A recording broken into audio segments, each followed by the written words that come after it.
Hey folks, Nick Tockert here with the Historical Fencing Guild. Before we get our show rolling, we've got to thank some folks who helped make it possible.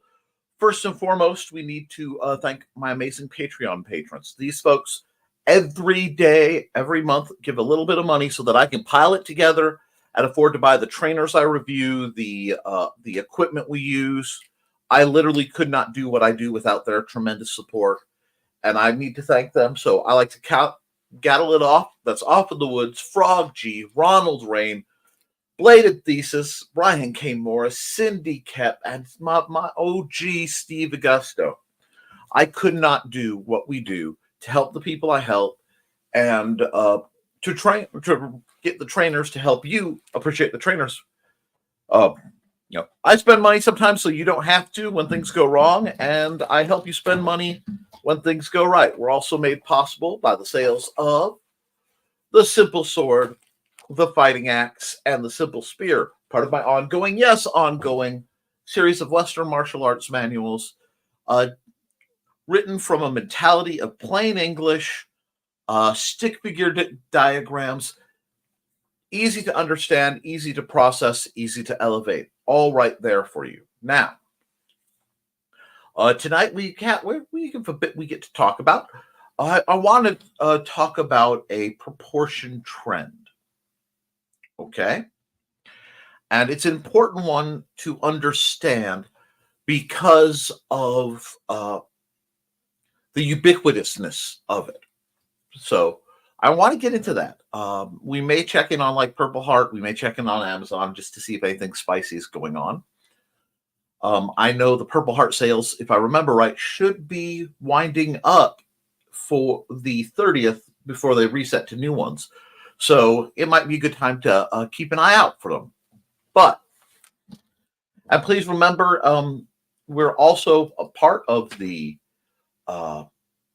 Independent Creator Directory, your one-stop shop for the best and the brightest authors, musicians, creatives, YouTubers, all who are there to help you make your dreams come true and to let you shop small. It's a great opportunity, and at only $40 for a lifetime membership, it's a nice bit of stability in these troubled times. Now, that is the link to my Patreon, patreon.com/thehistorical fencing guild, if you want to help me help others learn to fight safely. And I also have to point out that this is the link to Purple Heart Armory. I do have an affiliate. I am in his affiliate program. So if you go through this link when you go to purchase things or just check out that group, it gives me a little bit more credit for, the people I represent when I say, hey, could you consider looking up this, making a weapon design or bringing back a weapon design. I have some things I'd like to do, but not till finances have settled and a few other things are coming. But that doesn't mean it's not good for you guys. I have surprises. I'm always working on things. Now, we're going to check the chat real quick, and then we're going to go into the discussion. So, first through the door is Alex Creations. Good morning. Good morning. Good evening, Alec. And glad to see you out and about. And Cindy says, good evening. Alex says, I am not doing the greatest, but I am here to enjoy the stream. I'll be lurking. Well, Alec, feel free to lurk. Feel free to talk about whatever's on your mind. Feel free to ask questions related to what we're talking about. You're always welcome. Evening, Cindy. Hey, Alec and Cindy, says Thesis. Hey, Thesis, coming in the door. I don't have your commercials over here. When I convert over to the IndieCD.org, it will be all set up where I'll be able to, I suspect. We're working on some new things, which is why I've been a little haggard of late. But howdy, how are you? Yeah, how y'all are? We're holding up. It's been one of those days. Lots of medical stuff, not much fun. And apparently I have a sore throat, so my voice is trying to cut in and out. If I get too bad, I will cut the video short for, the pain levels. We will see. And Thesis is just getting off work. Well, I'm glad you're off work. That's a relief. And if you want to buy my books, you can find them at Amazon.com/store/Mr. Nicholas Anthony Tucker II, author B07P26PSF3. Get books. Thank you. And if you want to follow the shows at 7 p.m. Central, 8 p.m. Eastern, you can do so by coming to this channel that you're on. Please like, share, and subscribe, because when we talk about helping people, we want to help as many people as we can, as broad a net to get as much good done. That's what we're about. Now, this is the link to this show right now, because Cindy does love to run that. So if you're looking at this on Facebook, you might be able to get over here from there if you really need it. And you can get some tea and swords from Blade Thesis, and that's his channel. Need art, find out? Yeah, I have 20 years worth of art that you can peruse. I do take select commissions. We can always negotiate. Reach out to me, and deviantart.com/NickT. And if you really want to help me help others, this is not a charity, It's just a bit of insanity where I try to help folks and make sure I have enough gear to keep myself semi-safe.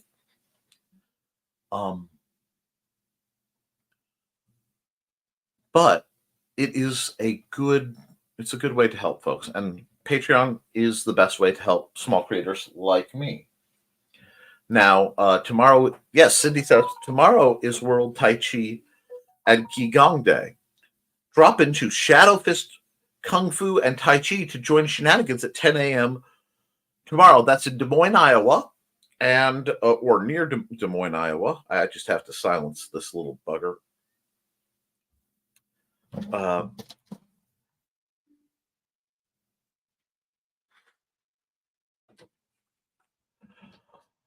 Sorry, I help people. That means sometimes I get messages, I get questions, and I work my way around it.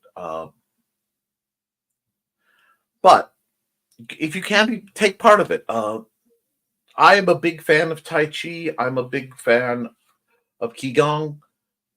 I think there's a lot to be learned from the internal arts, and I do believe that they can be applied quite effectively as a weapon style. Several, and let me get in. Joe's dropping his like, grabbing the water, and I know where he's going. And hello, not the side of the road. Hello, Trelena, my dear. Glad to see you in the chat. Hope you're doing well, and I'm glad you're not on the side of the road. Hopefully Foxy and I will be able to hand out some cards tomorrow and get some traffic to IndieCD. I'm sure Joe will appreciate it. And we've got people greeting each other, and that looks good. All right. Let me go here. Let me go here. Let me move this here. Sorry, guys. I had some technical problems, and then I got everything set up, and it booted me out. And hello, Foxy. Hope you're having a good one. Now, like I said, I am sorry I don't have the commercials set up for this program. We'll see about getting commercials or commercial-related items set up for this program, so I can do what I can to be of service. Let's see. There we go. I want that set up in case I need it. And let's see. Hopefully, okay, we got that. Hey, Trey and Joe. Hey, hello, everyone. And not going to the green room yet. Whoa. Watching your show with Trey on the big screen eating pizza. Excellent. I'm so glad that this has become a tradition. I need to shout for something. So I'm going to mute for just a second.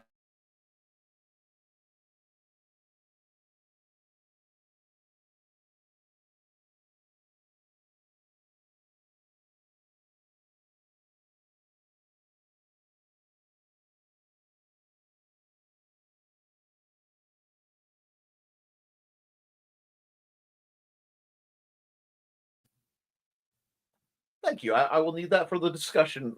Have a good one. Now, I want to talk about some things, and we're going to get into that. That's a little bit more on brand for what we're doing, and it sounds fun. Yes, I love knowing that folks sit around and talk weapons and talk and listen to me prattle on, and it's become kind of a tradition, and that makes my heart glad. So everybody's had greetings. All right, now I want to remind the guild especially. This is one of those swords that I think should be in everybody's hand who's doing what we do. There are definitely days I wish I could order pizza but have no cheeses left that are safe. I'm sorry, Cindy. Sorry to hear that. Hopefully I'll make the green room tonight. There's a certain person I would prefer not to associate with when he is around, so I won't be. Okay, well, that sounds like green room drama, which fortunately we don't have to worry about here because everybody's pretty darn cool in my chat. Now, this, as I said, is the youth training longsword geared towards, they said 6 to 8. And this is really, really poorly marketed in that case. And I'm going to talk to him about this. I just want to make sure I can get some consistency, and I need to film some review videos. But we are at that point in Indiana where the weather goes, oh, and by the way, rain. So this fits a very common length of sword, and you should have something that's relatively short, because 26 inches, which ironically is this, to about 30 is an incredibly popular blade length across a lot of styles. What do I mean? All right, we're going to do the comparison here, because I am all about learning the proper techniques for using different swords. But I want to point out something. The proportions. This is just a little bit longer. But if you put it at the top of the guard, so you realize that this is still not blade area, and you pound, I'm keeping it together. I'm not doing anything shenaniganry. Virtually the same length blade. This is a Western, this would be considered a bastard sword, a 1.5-hander, long-handled arming sword. Okay, you see this blade length. Now, I'm going to put this down for just a second because I'm juggling weapons. A lot of people come at me for my preference for what they call short swords. A lot of people consider that to be a short sword. And perhaps in many ways it is. I didn't do a pretty sheathing on that. I just got it done. But if I come over here and I grab this. Now, being respectful to the weapon, this is, of course, my personal bokin trainer. One of my favorite possessions. I love to work with this. It flows nicely. Let's look.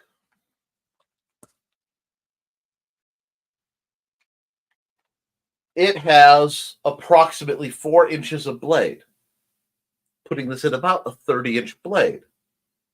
Now, this is interesting, right? Because you will find between 26 and 30-inch blades being very popular. Oh, there goes something.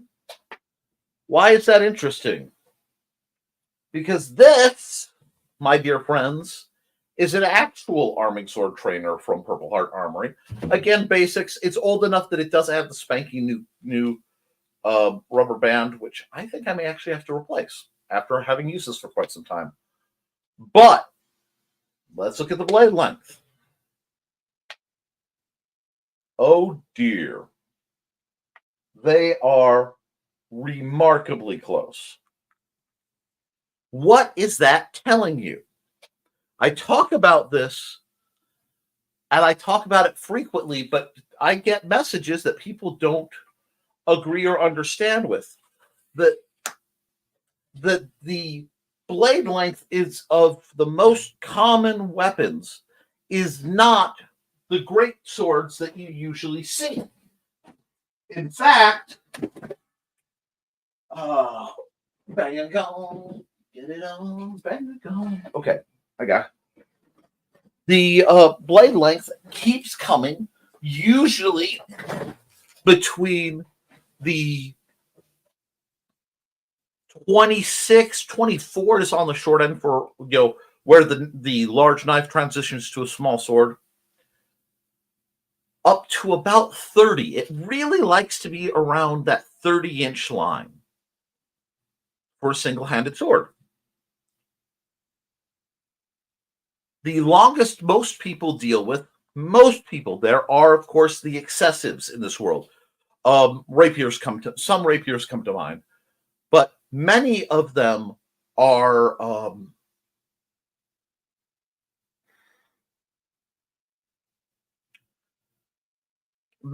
36 is a standard length.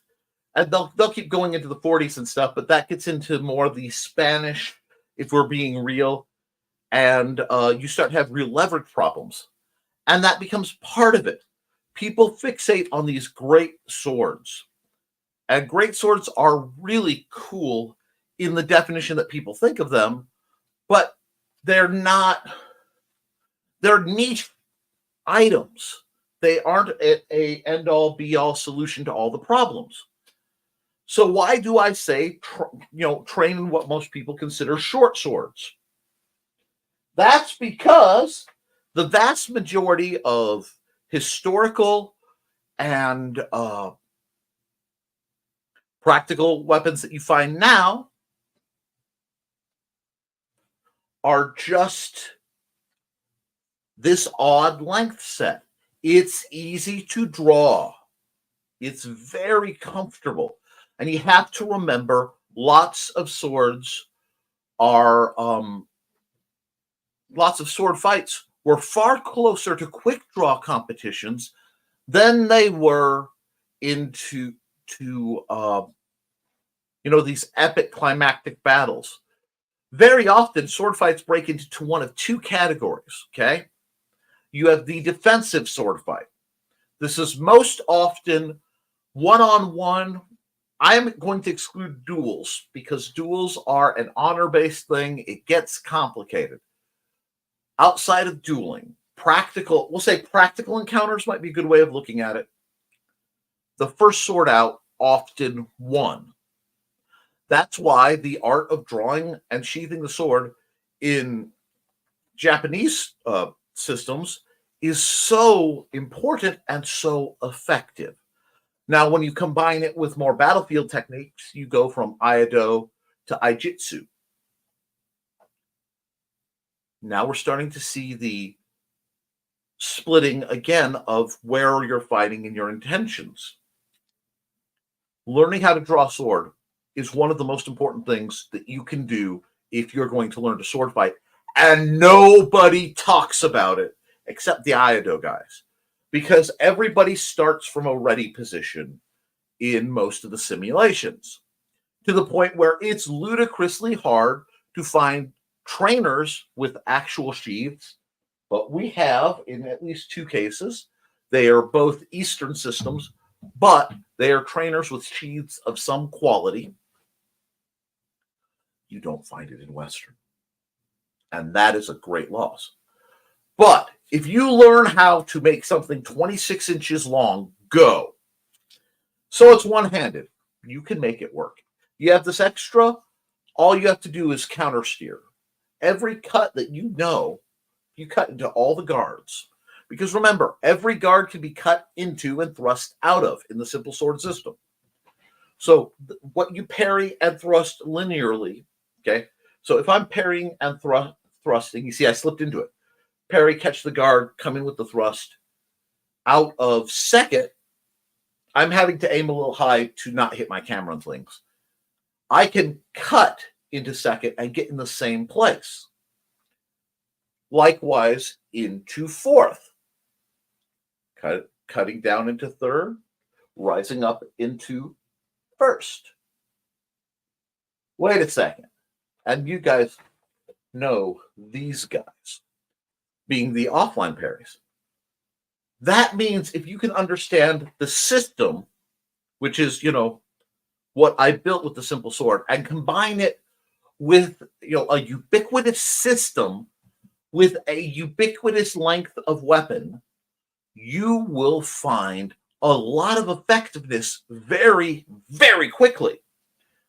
And I know people want the great swords, the long swords, and all that sort of thing. When things start getting too big, I love a Kriegmesser. Okay, I love a Kriegmesser. A Kriegmesser is a German knife sword. They're called knife swords because to get around the ATF of the time, they couldn't have pommels. There's no limit on knife length, but swords were only for the nobility. So they made swords with scales, called them messers. It's like, it's a big knife. That's it. But they evolved a lot from medieval falchions and sabers that could continue on. But you have this very nice cross guard. So if I took this blade and I just bent it a little bit, I went and bent it, you would have a messer. In fact, if I were to go onto the Purple Heart Armory site and look up their Penty 3 messer, which is a lovely nylon bladed weapon, going for about 115 before tax and shipping and handling. There we go. The sorry, tonsil stone. Anyway, it has almost exactly the measurements of this. It's just a little heavier, a lot more forgiving on the thrust, and has a steel guard system. A Kriegmesser, which you think is the long one, is the closest you're going to find to the quote-unquote long sword used by Vampire Hunter D. It is essentially, for people of that background, an odachi with a cross guard instead of a Suba style guard. Okay? You know how long that beast is in the blade? 36 inches. 36 inches. That's right. Now,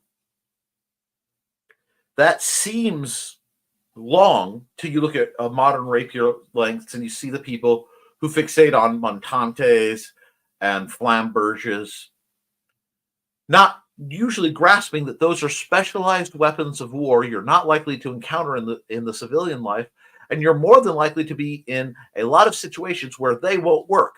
So wait, if that happened, what about the guys who used them? They usually had a backup weapon, a short weapon, usually about 20 inches long.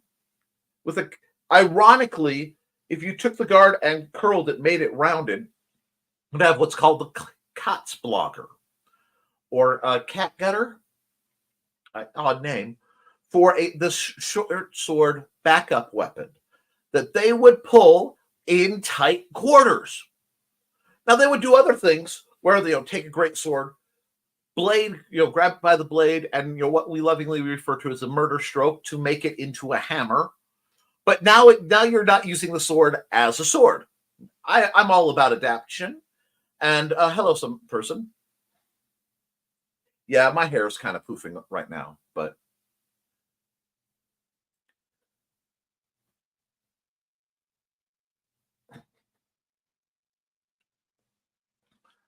it is a different system because now you're just using it like an axe. It has just become a funky shaped axe. That's the techniques you're using. If you butt end with it or you half sword it, it's just a short spear. That's just making one weapon into another through technique. And most of these swords were not sharp enough that the gloved hand would feel any damage, especially if you know what you're doing. So they had adaptation, But adaption is not necessarily functionality. So this is why when I think of a weapon, even though I am a rapierist at heart, the blade length I tend to think of is right here. This whole part is very transitional. But the irony is anyone who knows me, who's seen me fence long term, knows, especially in the old fast days, I loved pommel parries. I loved, because my reach was so much shorter than the people I was fighting, to sweep out, catch with the pommel, and then tangle on the quillion to come in and get what I needed done. So from a practical-minded statement, because I keep getting the, where do I start with, what weapon should I start with?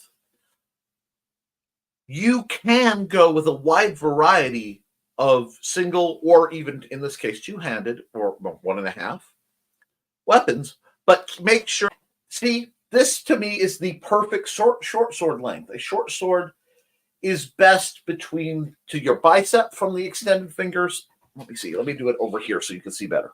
Okay. I'm doing it so you can see my index fingers. Okay, I'm right at the cross guard, right to my armpit. This is optimal for short sword proportions. Now, if I put that down, and there are extending circumstances, because I saw Trelena mention something. If I take this guy, oh, look. This is optimum for sword proportions for somebody roughly my height. Goes to the center line. This is so that when we're standing, we can fight and not drag, not get tangled up in our own draw. Now, look, this is almost as far on a fixed draw as I can do. So if I'm not counter drawing, if I don't have a free hanging sheath to come out of this, I can still do it and bring it online from multiple angles from the draw. Okay? Because most people, you see, draw the sword, at ready stance, and decide what they're going to do. You see this in movies. You see this in the starts of a lot of fights. You should be comfortable coming to the draw as part of an attack, coming to the draw as a short range blocking technique. Oh, and thank you. I've been tying it back for the purpose of the videos, but I had my hair tie fail and I haven't grabbed another one. So this starts to give you a length. Now this is going to change for person and weapon type. The fighting style will definitely affect the blade length. And I can explain that real easy because I got a message that was what that message was, asking what is the first sword that people should work with. So that's why I'm coming from this mindset.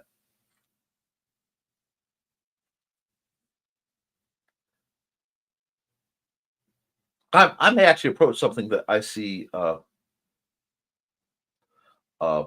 Kitty mentioned. I've got some great comments that I'm going to be taking out of context, not because I disagree, but I want to hit the important points. Now, one of the most important points that came up is our own Trelena Bachman.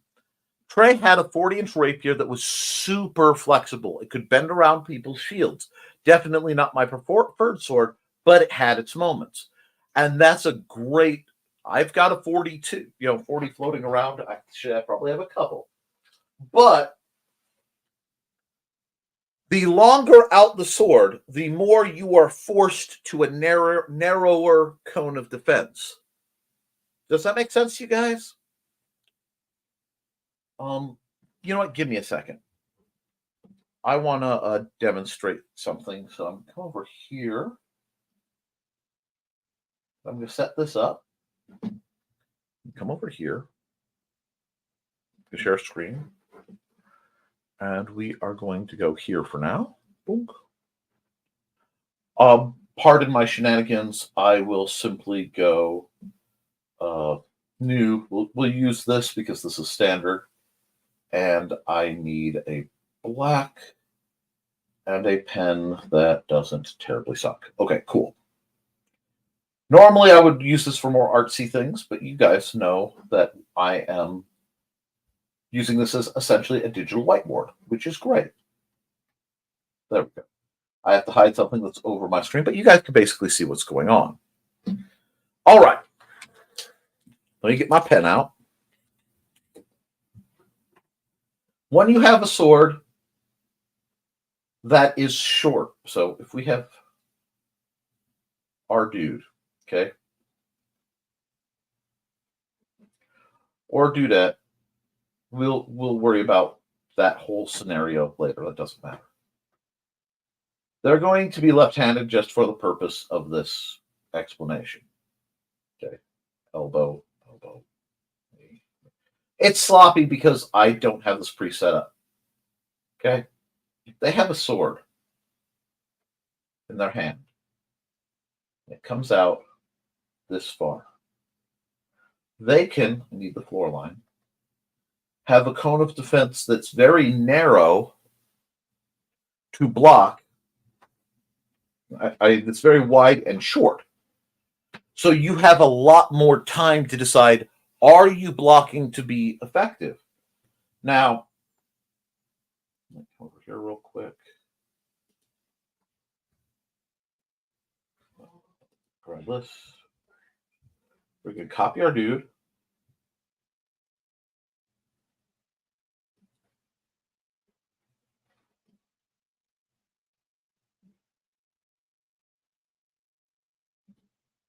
Why didn't it paste it? I'm having technical difficulties. Give me just a second.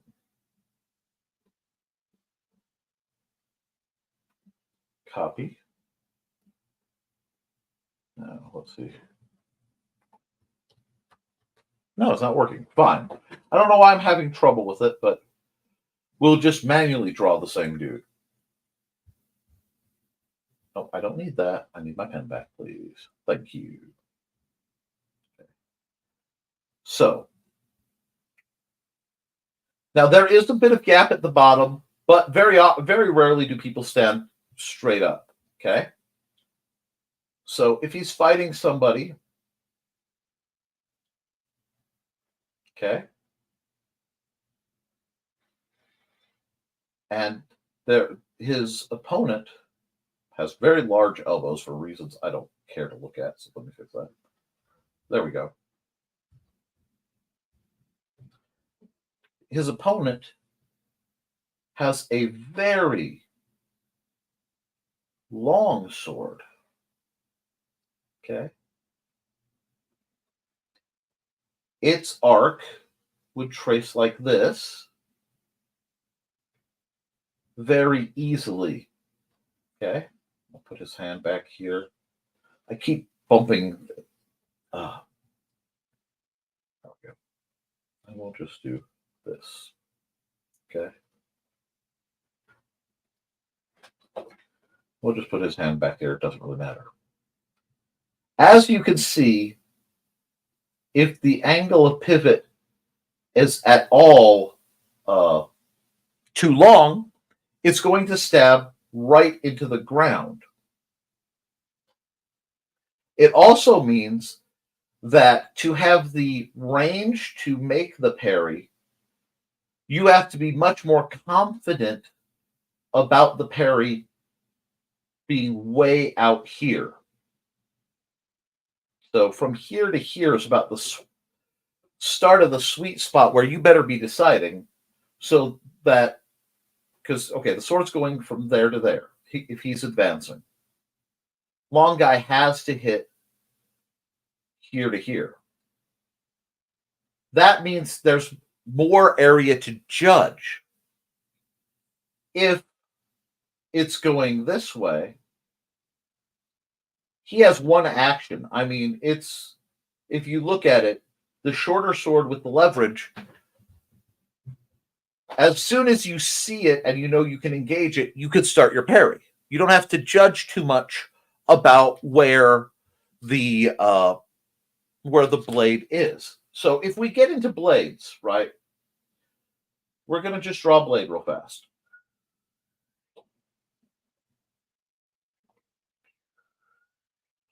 Okay. Happy generic sword 246. Okay.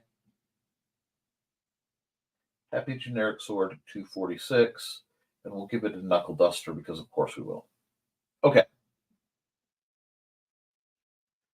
The sword is usually broken into either 3 or 2 halves, depending, 3 sections or 2 halves, depending on where it is.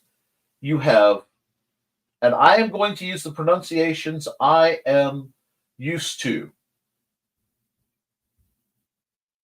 Foible, and you have the forte, or fort, if you are being persnickety.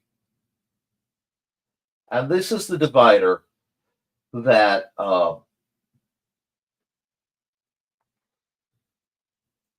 that tells you where these lines are. Okay, so on a, let's say this is a 36-inch blade, just to keep things simple. You either have 18 inches of foible and 18 inches of forte, right? Or you have 12 inches of foible, 12 inches of forte, and 12 inches of mezzo forte. So I'm going to write it down here. Mezzo forte. Now, what these translate, and I'm having to use foreign words, is this is weak, strong, and essentially kind of strong. Now, this is where it gets interesting, because an 18-inch sword is all forte. That's not really considered a sword most of the time. That, let me come back here as a reminder, this is 17, but it's close enough to give you the visual. This is a old school fencing parry dagger of my own design. Not the blade. You buy the blade, you have to. Old Zen Warrior Armory. Roughly 17-inch, so 18 is about an inch more. If you add the grip adjustment with the pronounced thumb, you're going to have that. So we'll just call this 18 inches. All forte. It can be a little short. Now, if we put it through the blade test, it goes almost to where the bottom of what I consider a short sword to be. Mid bicep. So when you have a short sword, it is almost all forte. It's almost all leverage, okay? From the purpose of angling against the 36-inch sword. So we're using that as a basis. So what that does is allow, let me do this. What that does is allow for your leverage to never be essentially at a negative. You're strong enough that basically at any point you can match strength for strength without the leverage getting too much of a multiplier against you. Because blocking with something like this, okay, 30-inch blade. This is almost half. Okay? So what that means is by the strength, here and here, leverage-wise, are almost identical. Because everything past it doesn't really apply for the purpose of understanding leverage. Okay? And this is the arming sword. This is the longer one. That is handy. Does it mean you have to be closer to your opponent? Yes, that is the negative.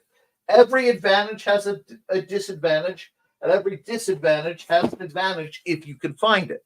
This is how you sort out and figure things out. The longer the sword, the more likely it is to be wibbly. So when you talk about the 40-inch rapiers, devastating, even made stiff, you're still going to have leverage issues at that tip. Which is why so often when you're dealing with a get something to arm you with briefly. Here, we'll do this. Okay. So whenever you see blade transfers, very often, and we'll just do it like this because it'll be easier for you to see, you're going to catch as low on your blade as high on theirs at angle. So that's what your opponent would do to you. In your case, it would be catching like so, and then pushing me offline while keeping your tip pointed at my face. You get me? I know it's a little hard to see. Let me try to work that angle out. Because to do it properly, you have to see. But that is how you're going to, let me grab here. That is what you're going to do. You want to parry with the butt end and keep your tip online. Whenever you have this tip to tip, and as you can see, weak, this is literally a wibbly. This is PVC. This is a wibbly HDPE of some sort. It takes no effort, leverage-wise, for me to bend it here. But it starts to get a lot harder there. So we understand that intrinsically.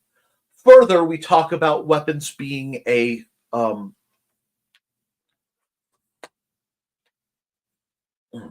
straight style versus the short versus the long. You have the quick draw over these longer swords. The other factor, so that's the short. Still, you'll find it to be often a little short, but you're not going to dig in with it.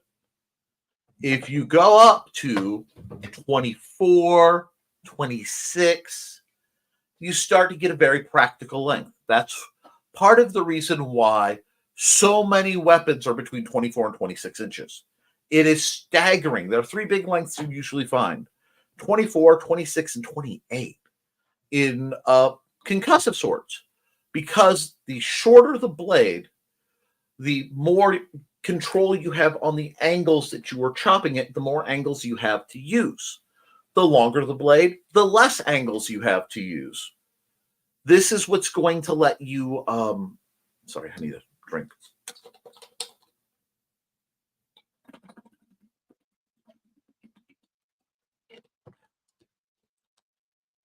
This is going to let you balance perhaps a lack of strength better at the cost of reach. Reach is a temptation. If you are looking for reach, the sword is a bad idea. Get a spear. Probably a boar spear. Big heart, big love for boar spears.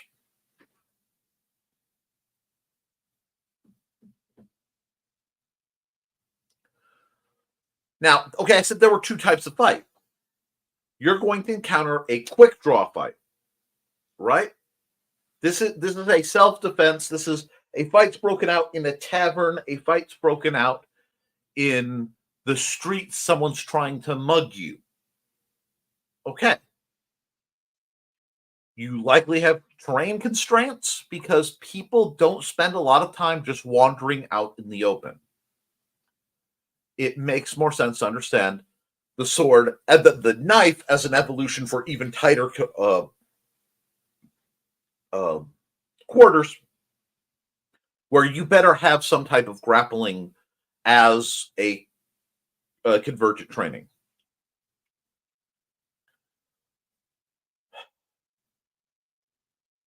Now, the answer I get, yes, but on the battlefield. On the battlefield, the great sword's job was very clear. It was to move offline if at minimum, and decapitate and break up the spearheads, the spears that are pointing at you. They were to make openings. And then once that opening is in, you get your fighters inside where the spearman can stab. Suddenly, that spear becomes a liability, not a benefit. And they have to either drop the spear or maintain the spear and try to draw a second weapon. This is a big thing to transition through. But when you see these big wheeling movements, they don't work in close quarters. They don't work in the scrum. They don't work in line combat because you're going to decapitate your fellow fighter. Now, am I saying don't learn these? Not at all. They're great fun. But the question was, where should I start with a sword? Now, you'll note, I did not say what type of sword. I said what length. If you are interested in learning a katana, you can learn the katana. If you are interested in learning fencing, because it's more extended, you want to go 36, that's fine. That's still not crazy. You want to start there. If you want to learn the jin, you definitely want the slightly shorter jin because you have to learn it. And you don't want to be fighting the sword while you're fighting your body, learning how everything works. So I'm going to go real quick through these comments because I am actually way behind. Yes. I just started staying pace. Test the horse from above, Tai Chi. Looks like drawing into a stop thrust. It really does. That's how Tai Chi made sense to me because I saw parting the wild horse's mane. And I went, wait a second. Wait a second. I understand what I'm looking at. Oops. Oh well. Parting the wild horse's mane. And yes, I sheathe like a Japanese fighter. It happens. Is this opening motion? Hey. And I'm sorry, by advance, my footwork is trained enough that I am trying to advance properly. So you have this, and it's a natural cut. That's what they're teaching. Because Chinese martial arts, as a rule, and I can get very spicy content in just a second because I have some opinions on this versus, say, MMA, because I've listened to a lot of the MMA guys teach things. I need to fix what just broke. Okay. Well, not broke, but came undone. There we go. Now, for the purpose of the mentality of Chinese martial arts is learn the motions open-handed. And you should be able to fight with them, but the exact same motions should follow through into weapon styles. This is from my observations.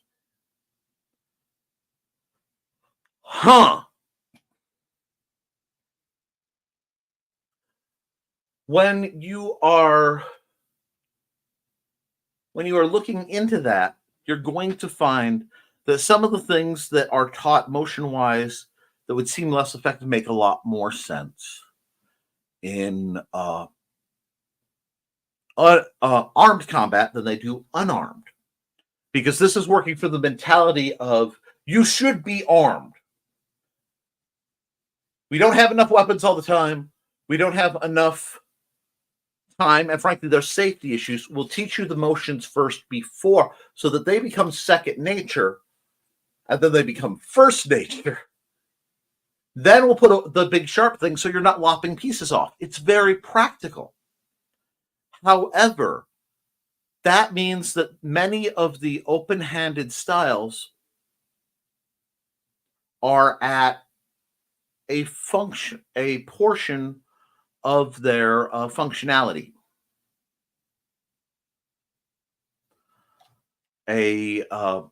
They aren't really doing what they can completely do because they're designed to be more versatile. So when you take somebody who's trained in those and hasn't stress trained it, especially against others, you put it up against somebody who has the trio. You have the three pillars to hold you up in like MMA or any open-handed personal style should address striking, kicking, and grappling. Striking being upper body. So the OG of the MMA development being boxing, which is a martial art and it deserves more respect. It does not get quite the respect it should, but it's starting to, people are coming back to it, especially when you start understanding the way the voids. Boxing has some of the tightest voids you'll ever find. So a boxer makes a great fencer. But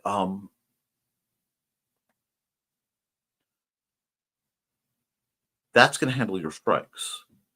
It used to be like kickboxing was what they got their kicks from, or karate. And then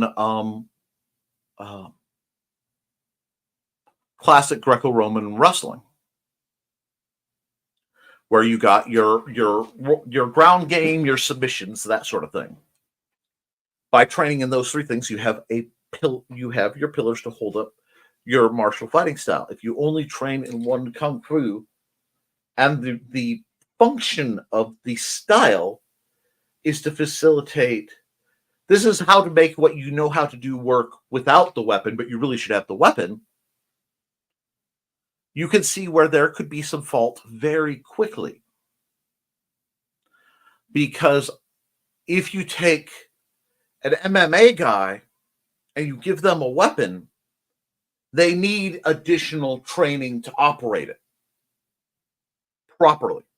They can operate it, gross wise, but the understanding and the mental, I don't want to say the mental chess because it sounds arrogant, but the mentality won't be the same. Because when you train somebody who's done a weapon style that, a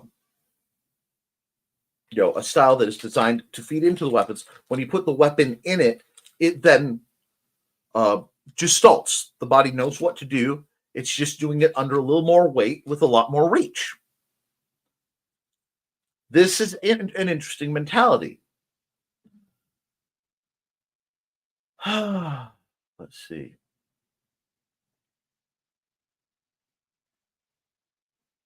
I see there are a couple ads appeared in your HF StreamYard. No clue how. Thank you, Joe. I appreciate that because that gives me the option to split things up. Let me see. Yes, 45 sloggers were the thing everybody was getting to. Some people were trying to use them who are just a hair tall. Became a real issue trying to salute. Yes. Changing the blade, that you're fighting the inertia. Try to pulse a couple times, maintaining a reasonable guard was complicated. It does. You have to scale your weapons to you. So, I'm between 5'7" and 5'9", depending on my shoes and how my joints are aligned. And that's the God honest truth. Okay, so we'll say 5'8" for the purpose of this conversation. 5'7.5", something like that.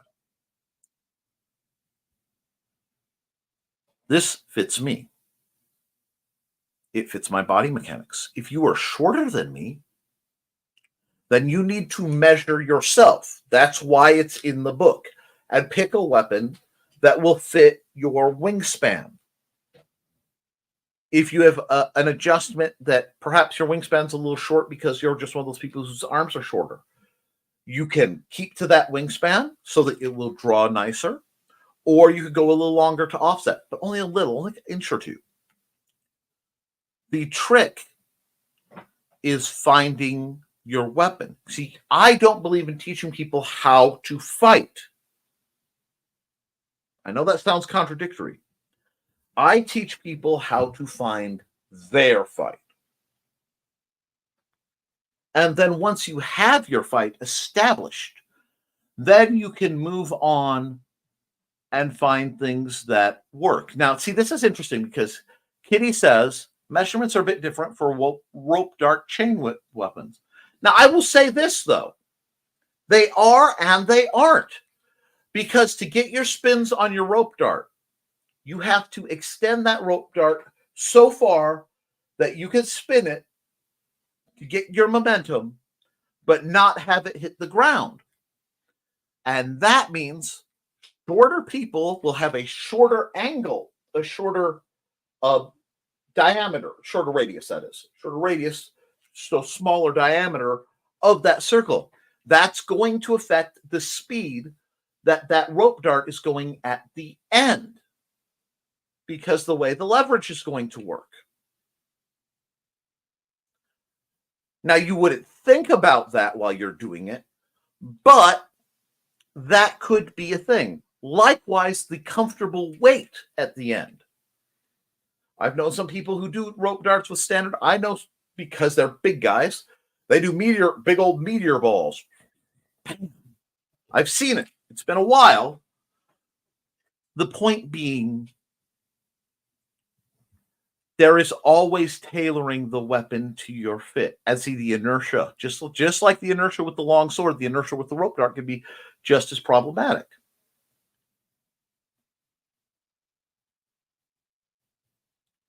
And are you reaching? This is a good one. Are you reaching for your? No, but and that's why. Okay, this is a couple good points. That is why you have to figure out the leverage of as far as you can reach. But yes, usually in close quarters, people would bypass the longer weapon and go for their shorter backup weapon. So you have the evolution from spear to sword, sword to dagger, dagger to knife. Does that make sense? For length purposes.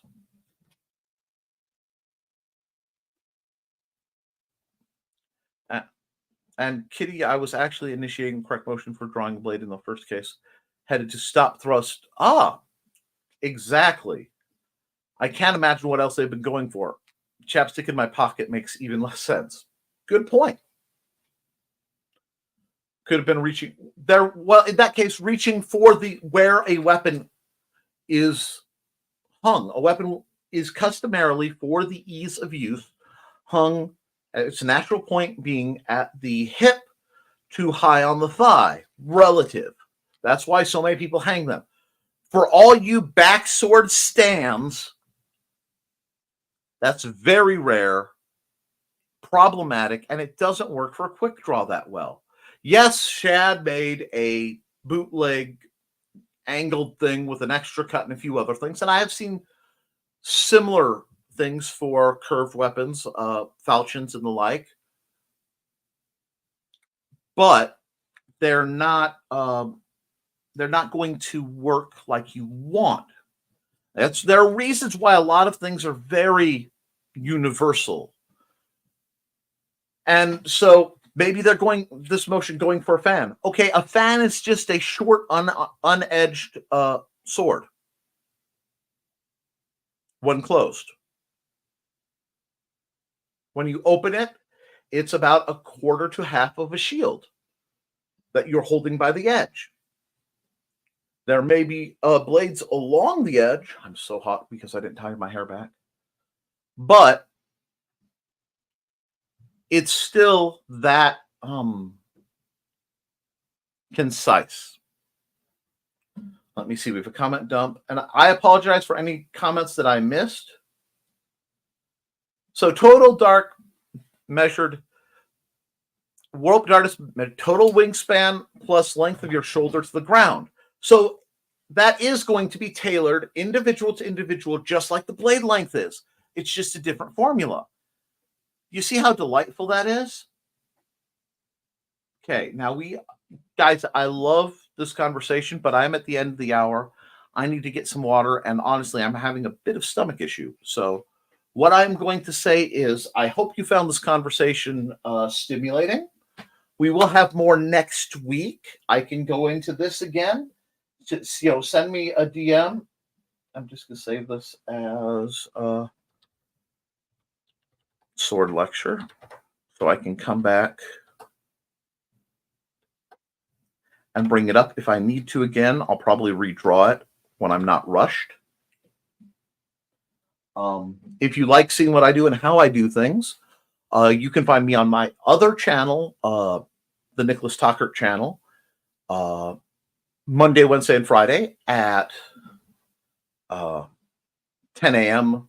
Eastern, and where we do Nevermind the Furthermore, which is a support show for authors, artists, and other creatives. You can find me here next week, same bat time, same bat channel, 8 p.m. Eastern.